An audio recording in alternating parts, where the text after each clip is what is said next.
Welcome, children. Today we are going to start with the next chapter of your literature, and the title of the chapter is Discovering Tut, the Saga Continues. And this chapter is written by A.R. Williams. Let us know about the author. Anne Williams is a former senior writer for National Geographic magazine and online news, where she covered the world and all that's in it for almost 3 decades.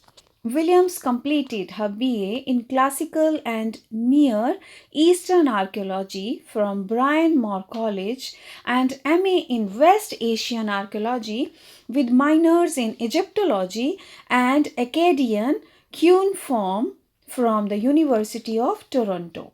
She and her husband live in Silver Spring, Maryland, and they travel whenever they get the chance.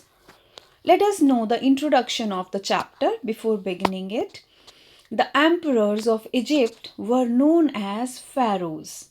They had a vast empire and enormous gold. They believed in afterlife.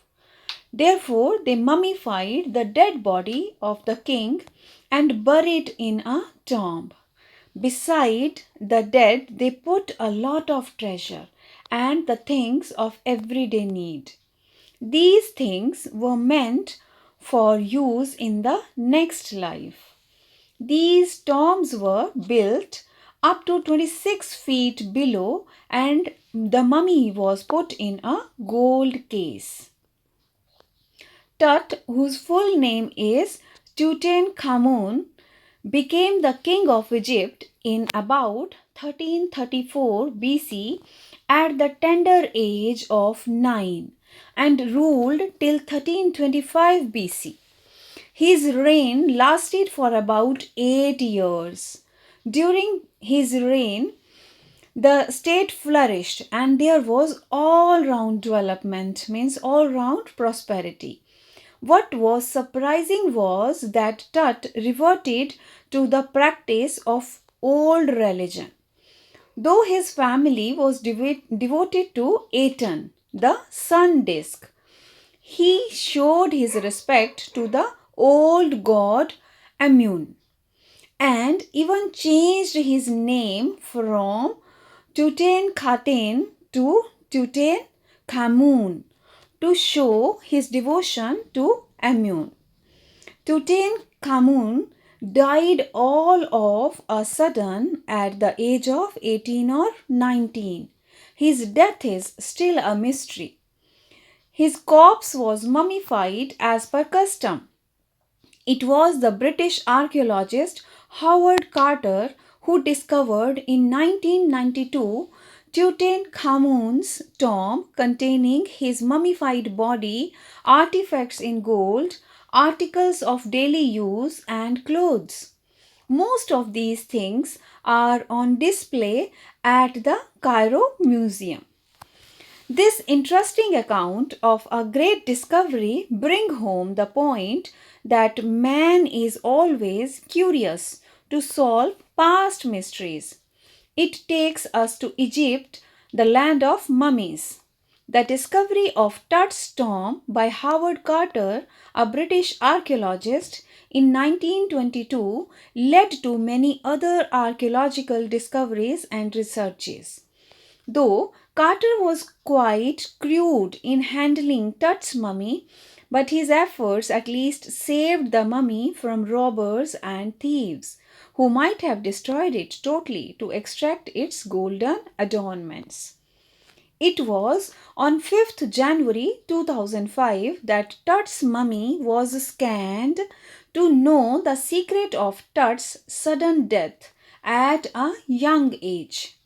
The scanned images assured the world that nothing was unnatural about Tut's death. Let us know about the summary of the chapter.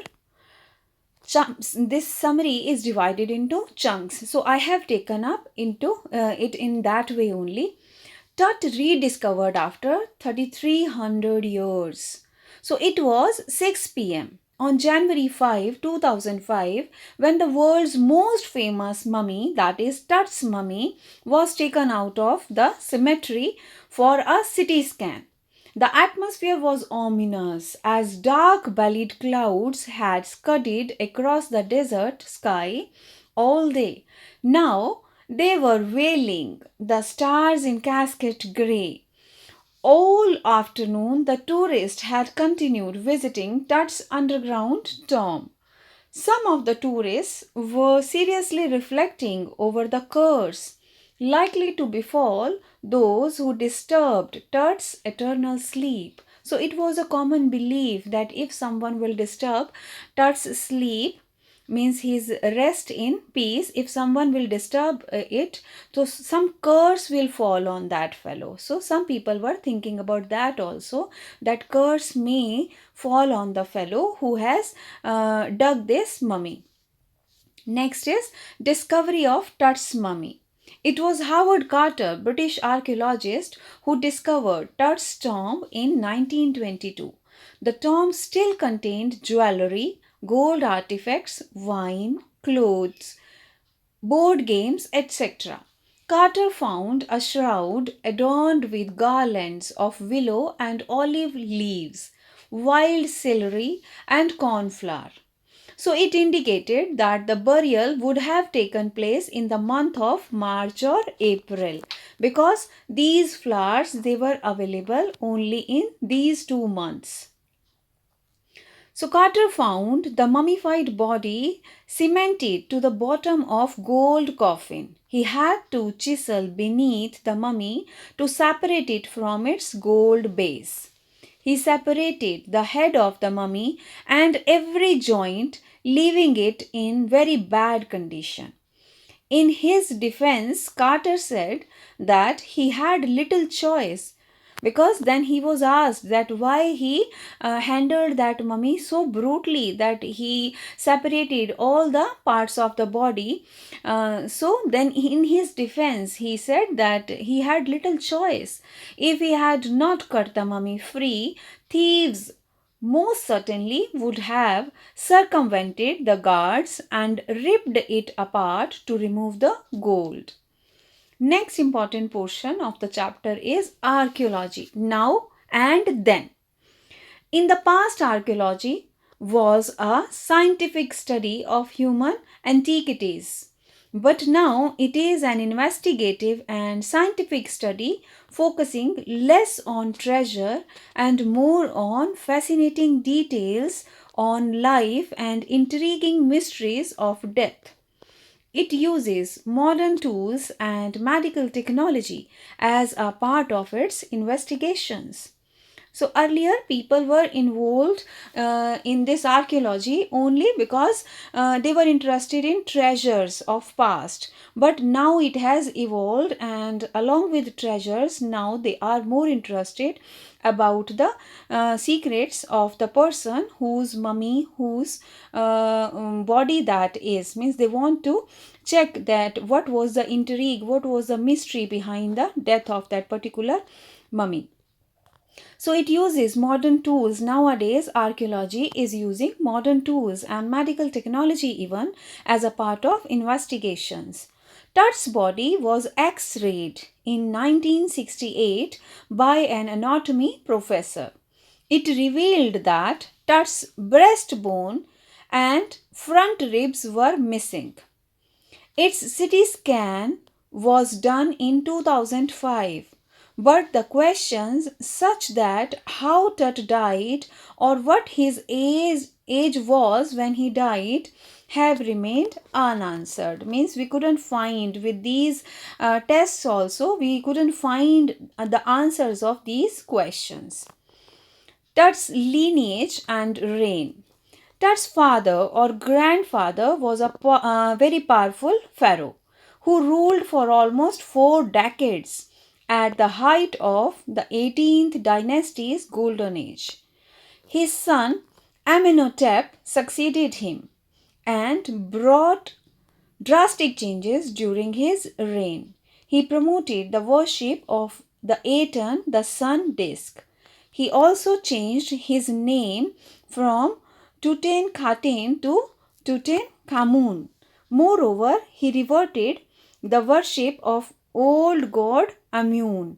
Means his forefathers, maybe the father, grandfather, they were worshipper of Amun only. But then came Amenhotep, and he changed the god. Means he tried to follow a new god, which was Aten god, and it was the sun disk.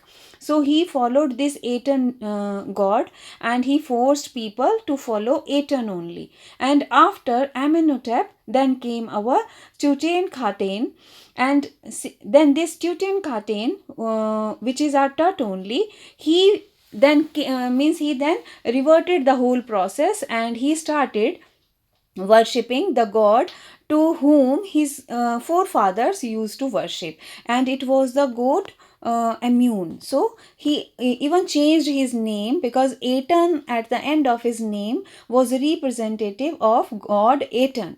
But then he started following their old god, that is Amun. So he added at the place of Aten, he added Amun at the end of his name, and his name became Tutankhamun.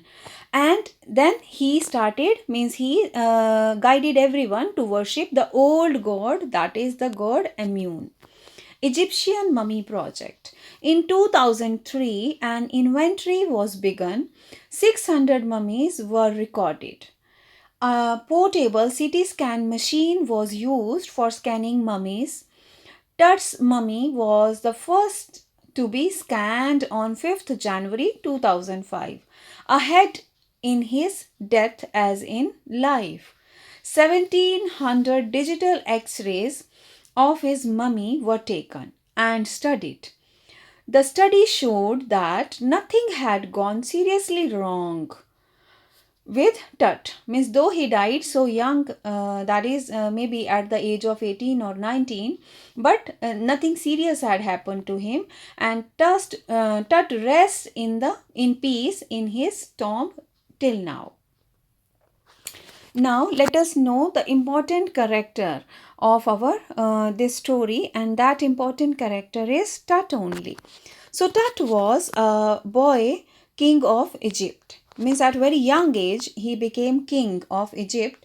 He belonged to a dynasty which was very powerful and which had ruled Egypt for many years. His father or grandfather Amenhotep III ruled for almost 4 decades, and his son, means his grandfather or father's son, Amenhotep IV, shocked the country by attacking their old god Amun, a major god. Smashing his images, he promoted the worship of a new god, that is Aten. When Tut, the boy king, took the hold of the kingdom, he changed his name from Tutankhamun, the living image of Amun. Means Tutankhaten was his name, but he changed it to Tutankhamun, the living image of Amun.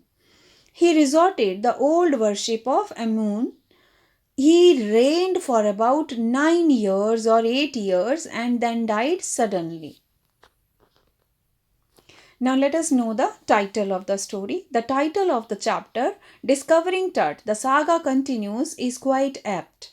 It is about the discovery of secrets about the king Tut that once ruled Egypt for 9 years and then died suddenly.